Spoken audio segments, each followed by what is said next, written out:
Nah tadi sempat menarik nih udah disinggung sama dokter ya ini perihal haid yang terlambat, menstruasi yang terlambat. Nah ini aku mungkin kita mulai obrolan dari situ kali ya dok ya, tentang menstruasi yang terlambat ini sebenarnya ternyata bukan hal yang jarang loh dok. Ternyata banyak wanita mengalami siklus menstruasi yang tidak teratur. Ada yang 3 bulan sekali, ada yang 6 bulan sekali, bahkan aku punya kenalan teman yang dia 1 tahun sekali. Nah sebenarnya dok, menstruasi itu dikatakan normal itu seperti apa sih dok? Karena kita banyak dengar bahwa setiap bulan sekali, terus rasanya pasti memang ada rasa sakitnya atau kayak gimana, kayak gitu kan setiap orang beda-beda ya dok ya. Tapi dari segi medisnya sendiri sebenarnya dikatakan normal itu seperti apa? Iya, jadi menstruasi itu adalah mengeluarkan darah ya, sebenarnya dia pengeluaran darah dari dinding rahim, peluruhan dinding rahim yang berupa suatu perdarahan.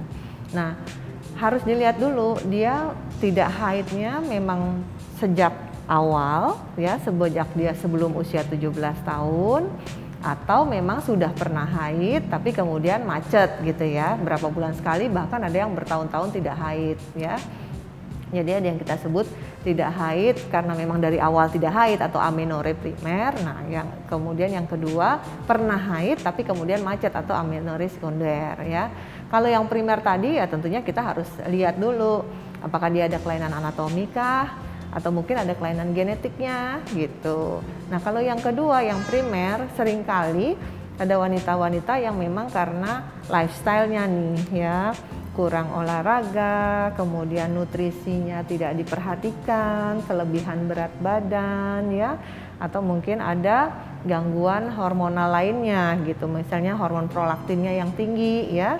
Jadi itu biasanya disertai juga adanya keluar air di payudaranya, walaupun belum menyusui tapi ternyata ada cairan yang keluar dari payudara. Nah itu juga harus diperhatikan yang mana. Nah dari situ kan kita harus cek dong ke dokter ya, kawan akurat, nggak bisa dipendam sendiri atau mungkin curhat sama teman yang mungkin solusinya nggak terlalu akurat gitu ya.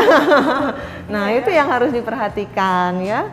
Jadi nggak apa-apa datang ke dokter sekedar ngobrol, oh ternyata nggak ada apa-apa, atau mungkin ada saran-saran dari dokter ya tinggal dikerjakan gitu. Justru persiapan-persiapan itu yang sangat penting dilakukan sebelum terjadi pernikahan, kemudian persiapan kehamilan, itu yang harus dipersiapkan gitu. Dan, tapi banyak juga dong kayak beberapa wanita nih selain takut dengan stigma yang tadi itu ya kan datang ke dokter Objin, mereka juga takut menemui fakta bahwa ternyata ada sesuatu di rahimnya, entah itu tumor, dan itu pasti ya karena kita belum pernah ngobrol ya dengan dokter sendiri. Jadi kita udah mikir, oh jangan-jangan ada tumor, terus nanti gue kena kanker, nanti gue harus diangkat rahimnya. Wah itu udah pikirannya kan udah menakutkan banget ya dok ya. Nah aku mau tanya sama dokter, apakah keterlambatan menstruasi itu apakah disebabkan oleh adanya kista atau tumor itu dok? Nah itu dia yang makanya harus diperhatikan, dikonsultasikan, karena tidak semuanya memang disebabkan oleh semata-mata gangguan hormonal. Bisa jadi gangguan anatomi, ada kelainan di misalnya dari depan lah kita sebut, dari selaput darahnya, dari vaginanya, kemudian dari mulut rahimnya, dari rahimnya, dari saluran indung telur atau dari indung telurnya. Yang mana nih gitu, karena organ reproduksi itu banyak banget ya, nggak semata-mata hanya rahim aja yang orang tahu ya, atau penyakitnya hanya kista aja yang orang tahu gitu ya. Nah ini banyak sekali yang perlu kita ketahui atau kita lihat, yang kita dapat tentunya dari hasil pemeriksaan. Dan pasti harus ketemu dokter, nggak bisa ya misalnya kayak telemedicine ngobrol-ngobrol doang, nggak diperiksa gitu, kan bukan dukun ya. Jadi harus dilihat gitu. Jadi nggak usah malu kawan akurat untuk datang ke dokter Objin ya kan, gitu. Berarti kalau ada menstruasi yang terlambat atau apa itu bukan berarti langsung kayaknya ada kista deh, bukan oh kayak gitu. Enggak, banyak banget penyebab lainnya gitu. Jadi harus dilihat. Iya harus ketemu sama dokter. Iya. Nah dok, kalau gitu karena kata dokter banyak, apa sih dok gangguan-gangguan organ reproduksi wanita yang umum terjadi, tapi banyak wanita yang nggak sadar atau bahkan kayak cenderung menyepelekan gitu? Oke, mungkin dari yang hal paling simpel ya, misalnya di organ yang paling luar ya. Jadi organ reproduksi ada yang bagian luar, ada yang bagian dalam ya.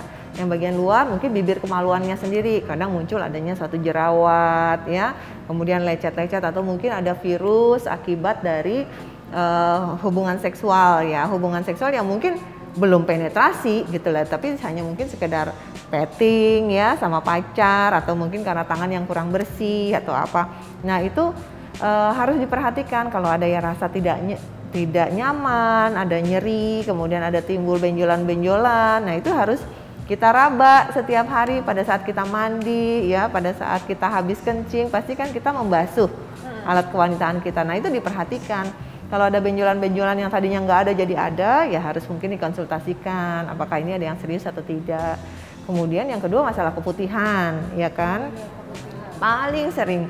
Nah keputihan ini seringkali diabaikan. Padahal kalau memang dia sudah mulai gatal, berbau, berubah warna, ya itu sudah harus dilakukan intervensi ataupun terapi gitu ya. Karena kalau tidak kita lakukan pengobatan yang adekuat ya, yang cukup tuntas, nah dia bisa menginfeksi, jadi naik ke atas, naik ke rahim, ke saluran indung telur, nah jadi memblok dia gitu, yang menyebabkan jadi susah hamil ke depannya, misalnya seperti itu. Atau mungkin jadi radang panggul ya, radang panggul jadi meriang, jadi demam, jadi nyeri perut bagian bawah ya, jadi sangat tidak nyaman. Banyak banget, itu baru sekedar infeksi. Ya kalau tumor tadi ya, tumor dibagi menjadi tumor ganas, tumor jinak ya. Ya kalau misalnya kista tadi yang disebutkan, atau miom mungkin yang kawan akurat paling sering tahu gitu ya, dengar, yaitu mungkin jinak kategorinya. Nah kalau kanker mungkin yang paling nomor 1 di Indonesia daerah kandungan adalah kanker mulut rahim atau kanker serviks. Nah itu satu-satunya kanker yang bisa dideteksi sejak awal dan bisa dicegah ya. Dengan cara apa? Ya pokoknya kalau sudah pernah berhubungan seksual secara aktif selama 1 tahun, sudah harus melakukan pemeriksaan pap smear namanya. Ya, jadi patokannya bukan menikah, tapi sudah melakukan hubungan seksual. Itu harus melakukan pemeriksaan pap smear. Iya, atau screening untuk melihat adanya kanker mulut rahim atau infeksi lainnya. Dan itu dan itu ya wajar dan harus ya dok ya, maksudnya jangan atau takut dengan langsung dijat sama orang ya nggak sih, karena ya itu demi kesehatan kita sendiri kan. Betul ya, itu satu-satunya penyakit kanker yang bisa kita cegah gitu. Nah ya. Kalau untuk itu kan dari yang tadi macam-macam penyakitnya ya dok ya. Apa sih hal-hal yang di luar dari tubuh kita yang menjadi penyebab untuk terganggunya kesehatan di dalam organ reproduksi kita dok? Ya sama seperti tadi saya sebutkan ya, jadi memang yang bagian faktor luar yang menyebabkan adalah satu ya infeksi tadi, bakteri, virus, parasit ya. Itu kan semuanya yang ada di luar, tidak ada di tubuh kita, tapi dia bisa masuk ke dalam organ reproduksi kita tadi dan mengganggu misalnya gitu. Tuh gimana tuh sampai bisa ada bakteri, ada parasit? Ya bisa dari air, bisa dari cara kita membasuh misalnya ya. Kalau membasuh kemaluan kita, misalnya habis kencing atau buang air besar, ya tentunya bagian depan dulu yang dibersihkan, baru ke bagian belakang gitu ya. Nah bagian besar wanita Indonesia sukanya belakang dulu, terus habis itu dibasuh lagi ke depan. Ya, jadi kuman-kuman yang ada di anus atau bagian belakang jadi masuk ke daerah vagina juga gitu ya, atau alat kemaluan kita. Itu yang menyebabkan seringnya keputihan berulang yang kita tidak tahu kalau nggak diambil, kemudian diperiksakan ke laboratorium itu bakterinya apa, ya nggak tahu penyebabnya apa. Berarti gitu. Yang kita pikir kita membersihkan kemaluan gitu ya, tapi ternyata caranya salah justru menimbulkan penyakit ya dok ya. Kalau kita nggak hati-hati gitu. Betul. Terus apa lagi dok? Kira-kira? Ya faktor eksogen lainnya ya atau dari luar ya pastinya ya itu lifestyle pastinya ya. Merokok, alkohol itu lebih rentan pada wanita untuk terjadinya terinfeksi virus, misalnya seperti kemungkinan terjadinya kanker mulut rahim itu lebih besar. Lifestyle lainnya adalah bergonta-ganti pasangan ya, misalnya sudah melakukan hubungan seksual tanpa menggunakan proteksi atau misalnya kondom ya yang paling mudah. Nah itu kemungkinan terjadi sexual transmitted disease atau penyakit menular seksual itu cukup tinggi ya, mungkin bisa HIV ya, tidak hanya sekedar infeksi yang biasa, tapi infeksi-infeksi yang berat lainnya. Nah itu harus diperhatikan betul gitu. Kalau gitu ya. Gimana sih dok cara kita menjaga kesehatan organ reproduksi kita dari luar itu, dari yang bibir kemaluan itu sampai ke dalam yang ke sel telur kita, rahim kita. Gimana sih dok caranya? Adakah treatment atau makanan atau apa yang harus kita lakukan? Ya, jadi yang harus dicegah ya yang saya sebutkan tadi ya, menghindari faktor-faktor yang kemungkinan bisa terjadi tadi. Misalnya kalau misalnya seringnya takut gangguan haid misalnya, kan sebagian besar terjadinya polikistik ovarian syndrome atau mungkin kelebihan berat badan, kurangnya olahraga, nutrisi yang tidak baik, ya harus olahraga ya kan, makannya nggak boleh segala macam dimakan ya, peningkatan berat badan harus tetap diperhatikan gitu kan. Nah itu yang untuk menghindari terjadinya kenaikan berat badan berlebihan yang menyebabkan kita jadi tidak lancar haidnya misalnya. Kemudian mencegah terjadinya infeksi atau menular seksual tadi ya pastinya harus setia pada satu pasangan ya, nggak cheating around gitu ya, hati-hati gitu karena itu sangat, terutama kita perempuan ya, itu karena dampaknya lebih banyak ke perempuan daripada ke laki-laki karena kita akan lebih panjang, kita akan ada proses kehamilan ya, kemudian pada ya pengen lah punya anak ya, tapi kalau semuanya infeksi di awal kemudian tidak teratasi dengan baik akan terjadi kesulitan juga nanti ke depannya. Belum kanker mulut rahim yang mengancam ya kan. Nah risiko-risiko itu yang harus kita perhatikan dan itu bisa dicegah semuanya. Kita bisa ngecek nggak sih dok kayak rahim kita nih sehat apa enggak gitu, bisa nggak sih? Iya, satu selama misalnya tidak ada faktor risiko yang tadi saya sebutkan semua, kemudian haidnya lancar, tidak pernah ada keluhan nyeri haid, perut tidak membesar secara berkala atau tiba-tiba gitu ya. Saya rasa untuk screening sih boleh-boleh aja setahun sekali gitu untuk memastikan, ya? Kita ke dokter untuk mau screening, memastikan, mau cek gitu. Iya, untuk pengen tahu. Tapi ini perlu diluruskan juga bahwa bukan berarti kalau haidnya nggak lancar, terus perutnya membesar berarti ada salah satu penyakit tertentu ya, enggak juga loh dok ya kan, maksudnya kita nggak bisa menjudge atau mendiagnosa apa yang kita alami sesuai dengan tadi apa yang dokter sampaikan. Iya, karena betul. semua perlu periksa lagi-lagi ya. Iya betul, jadi kalau misalnya haidnya ya kawan akurat, misalnya haidnya udah lebih dari 3 bulan tidak datang haid ya segera aja ke dokter, jangan terlalu lama gitu ya. Tapi kalau misalnya ada keluhan-keluhan tertentu yang pengen kita untuk memastikan aja kalau memang ternyata nggak ada apa-apa, kan tidur nyenyak ya. Iya, jadi jangan berpikir sendiri, jangan jadi googling datang-datang udah, dok kayaknya saya gejalanya kanker deh gitu.